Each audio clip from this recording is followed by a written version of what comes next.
Details में हम 3 चीज़ें देखेंगे, जिसमें फर्स्ट होगा क्रिएट कंपनी, सेकंड होगा शर्ट कंपनी यानी क्लोज करना, और थर्ड होगा सिलेक्ट कंपनी। तो ये तीनों करने के लिए सबसे पहले आपको ये टैली के सॉफ्टवेयर में जाना होता है। और टैली का सॉफ्टवेयर आपको कहाँ मिलेगा, तो ये आपको मिलेगा यहाँ पर। स्टार्ट बटन पर जाएंगे, स्टार्ट बटन पर क्लिक करने के बाद यहाँ आपको मिलेगा टैली ERP9। ठीक है, इसको ओपन कर लीजिए। इसको ओपन करने के बाद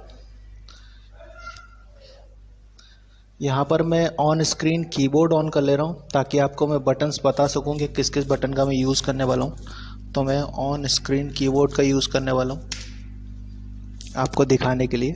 तो ये ऑन स्क्रीन कीबोर्ड है। यहाँ पर मैं कुछ बटन्स आपको बताने वाला हूँ। तो जिसमें सबसे पहला बटन है एस्केप बटन। एस्केप बटन का यूज़ होता है बैक करने के लिए, ठीक है, जबकि जो अप एरो की होती है वो ऊपर जाने के लिए होती है, डाउन एरो की नीचे जाने के लिए, और राइट के लिए, और लेफ्ट के लिए, ठीक है। और एंटर बटन का यूज़ होता है एंटर करने के लिए। तो आपको अगर यदि बैक जाना है तो आप यूज़ करेंगे एस्केप बटन का। एस्केप बटन, इस बटन को बोला जाता है, ये कीबोर्ड के कॉर्नर में होता है, ठीक है। तो मैं एस्केप बटन का यूज़ करूँगा और यहाँ पे बैक करूँगा 2 बार। इस पर यहाँ पर आपको एक कंपनी दिखाई देगी। तो सबसे पहले तो आप गेटवे ऑफ टैली पहुँच गए। अगर आपको कंपनी डिटेल्स में जाना है या कंपनी इन्फो में जाना है तो उसके लिए एक शॉर्टकट की होती है अल्टर प्लस F3। तो यहाँ पे मैं अल्टर के साथ F3 प्रेस करूँगा और यहाँ पर कंपनी इन्फो में पहुँच जाऊँगा। लेकिन यदि आप अल्टर प्लस F3 प्रेस नहीं करना चाहते हो तो यहाँ पर आपको राइट साइड में एक पैनल दिखाई देगा जिसमें लिखा होगा कंपनी इन्फो। यहाँ पर भी क्लिक करके आप यहाँ पर जा सकते हैं, ठीक है। तो सबसे पहले मैं आपको बताने जा रहा हूँ क्रिएट कंपनी, ठीक है, जैसा कि मैंने यहाँ पर एक सीक्वेंस बना के रखा हुआ है। Create company, shirt company, select company. तो 1 बाय 1 मैं आपको बताऊंगा। तो सबसे पहले मैं बताने जा रहा हूँ क्रिएट कंपनी। तो क्रिएट कंपनी हम यहाँ से क्लिक करेंगे यहाँ पर, और यहाँ से मैं एंटर कर दूंगा। जैसे ही मैं इस पर एंटर करूंगा तो मुझे एक फॉर्म दिखाई देगा। हम इसको फॉर्म बोलेंगे क्योंकि यहाँ पर हमें एक सिंपल सी इंफॉर्मेशन फिल करनी है। तो सबसे पहले आपको मिलेगा डायरेक्टरी के अंदर आपको मिलेगा एक पाथ मतलब सोर्स, यहाँ पर, जिससे कि आपको ये पता होता है कि आपका टैली में जो डाटा है वो कहाँ पर जाकर सेव हो रहा है। तो सबसे पहले आपको यहाँ देखने को मिलेगा नेम, उसके बाद आपको देखने को मिलता है यहाँ पे नेम। तो नेम में आपके जो भी कंपनी का नाम हो आप यहाँ पर दे सकते हैं कुछ इस तरीके से। जैसे मैंने यहाँ दे दिया रमेश ट्रेडर्स, ठीक है। इस नाम को देने के बाद मैं एंटर करूँगा। एंटर करते ही यहाँ पर सेकंड पूछा जाएगा मुझसे मेलिंग नेम। तो मेलिंग नेम में भी आप रमेश ट्रेडर्स रख सकते हैं, और अगर आपको यदि चेंज करना है तो चेंज भी कर सकते हैं। नेक्स्ट ऑप्शन, इसके बाद आपको मिलेगा एड्रेस, यानी आपकी कंपनी ऑपरेट कहाँ से करती है। तो कंपनी हमारी जहाँ से भी ऑपरेट करती है वहाँ का हम एड्रेस लिख देंगे। जैसे मैं यहाँ लिखने वाला हूँ शॉप नंबर 45 न्यू मार्केट,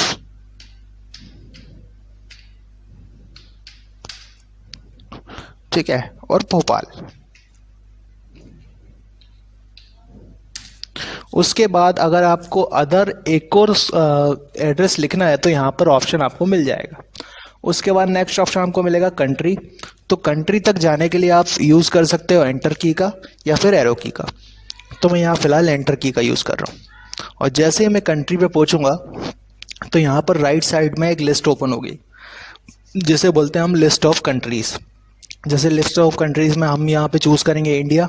तो इंडिया का फर्स्ट वर्ड आता है आई। तो यहाँ पे मैंने आई प्रेस किया तो यहाँ पर जो भी आई से रिलेटेड ऑप्शन होंगे वो आपको यहाँ पर दिखाई देंगे। तो यहाँ से आप इंडिया सेलेक्ट करेंगे और यहाँ पर एंटर करेंगे। एंटर करने के बाद यहाँ पे पूछा जाएगा नेक्स्ट ऑप्शन आपसे स्टेट। तो स्टेट, इंडिया में बहुत सारे स्टेट्स हैं जिसमें से आप कोई भी एक स्टेट चूज़ कर सकते हो। तो यहाँ पर आपके पास फिर दोबारा लिस्ट आएगी और जिसमें से आप चूज़ करेंगे मध्य प्रदेश। तो मध्य प्रदेश को सिलेक्ट किया मैंने और एंटर कर दिया।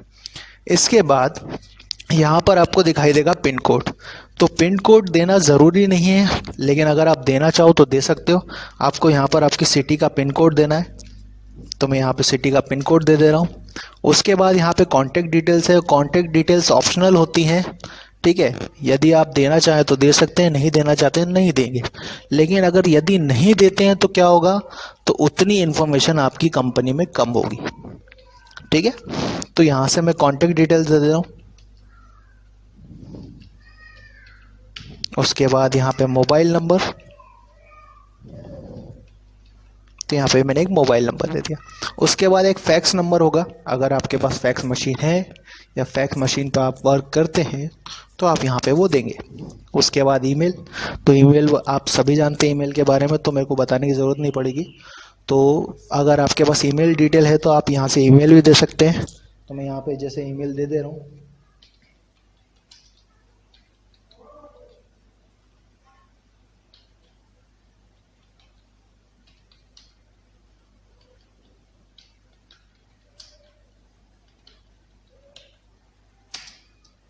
ठीक है, उसके बाद यहाँ पे वेबसाइट का ऑप्शन रहेगा, तो वेबसाइट पे आप दे सकते हैं। नेक्स्ट उसके बाद आता है फाइनेंशियल ईयर।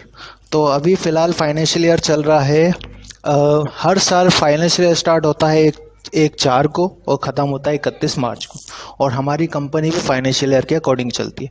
तो जैसा कि हमसे फर्स्ट पूछा जा रहा है फाइनेंशियल ईयर बिगिंस फ्रॉम, तो हम यहाँ पे लिखने वाले हैं फाइनेंशियल ईयर बिगिंस फ्रॉम 1/4/2019।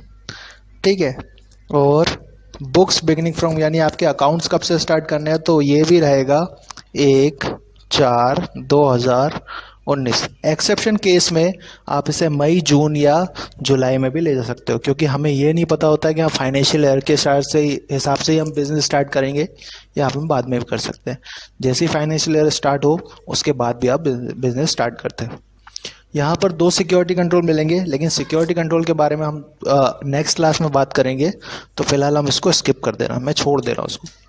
उसके बाद यहाँ पे बेस करेंसी इन्फॉर्मेशन, यानी कि आपकी करेंसी इन्फॉर्मेशन आएगी। तो बेस करेंसी सिंबल है हमारा रुपीज़, फॉर्मल नेम रहेगा इंडियन रुपीज़, तो यहाँ पे आपको सिर्फ चेक करना है उसके अकॉर्डिंग। फिर उसके बाद यहाँ पे स्पेसिफिक सिंबल टू अमाउंट, तो यहाँ पे यस एंड नो का ऑप्शन मिलेगा, तो मैं इसको फिलहाल यस कर दे रहा हूँ। तो वाई दबा के आप एंटर करेंगे, add space between amount and symbol, तो अमाउंट और सिंबल के बीच में स्पेस आ जाएगा। शो अमाउंट इन मिलियंस, तो फिलहाल मैं इसको नो रख रहा हूँ, आपको भी नो ही रखना है, क्योंकि अभी भी आधे से ज़्यादा लोगों के बारे में पता नहीं है कि भाई सिंबल मिलियंस होता क्या है। ठीक है, तो फिलहाल अभी हम इसको नो रखेंगे। नंबर ऑफ डेसिमल प्लेस रहेगा 2, यानी कि जो हम रुपीज़ करेंसी का यूज़ करेंगे, जैसे हम 2000 रुपीज़ .00 लिखा आता है, उसके लिए नंबर ऑफ डेसिमल प्लेस का यूज़ किया जाता है, जिसे हम प्रेजेंट करते हैं, रिप्रेजेंट करते हैं पैसे से। ठीक है, तो यहाँ पर जैसे ही आप इंटर करेंगे और जैसे इसको एक्सेप्ट करेंगे, ये कंपनी बन जाएगी। और जब कंपनी बन जाएगी तो आपको कहाँ दिखाई देगी, ये दिखाई देगी स्टेटस पे। इस एरिया को हम स्टेटस बोलते हैं। यहाँ पर आपको कंपनी का स्टेटस दिखाई देता है, जहाँ पर आप देखेंगे रमेश ट्रेडर्स नाम की एक कंपनी बनी है और यहाँ पे लिखा हुआ है डेट ऑफ लास्ट एंट्री। तो अभी इसमें एक भी बाउचर एंट्री नहीं की गई है, और जैसा कि आप इस एंट्री में इसमें देखेंगे कंपनी में, तो इसमें एक बाउचर एंट्री की गई। आज की वीडियो में हम बात करने वाले हैं, आज की क्लास में हम बात करने वाले हैं टैली में कंपनी डिटेल्स पे। ठीक है, कंपनी डिटेल्स में हम 3 चीज़ें देखेंगे।